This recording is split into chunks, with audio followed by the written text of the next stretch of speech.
Hello, I'm Gillies Ferguson, your Scottish Gaelic speech coach, and I'm here to help you get rid of English words in your Gaelic.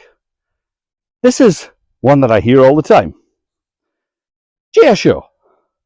What's this? TAIGH. TAIGH. She TAIGH how?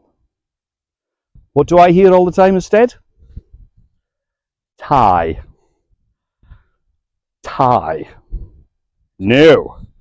She TAIGH how? Seo TAIGH. Seo TAIGH. Listen to the difference.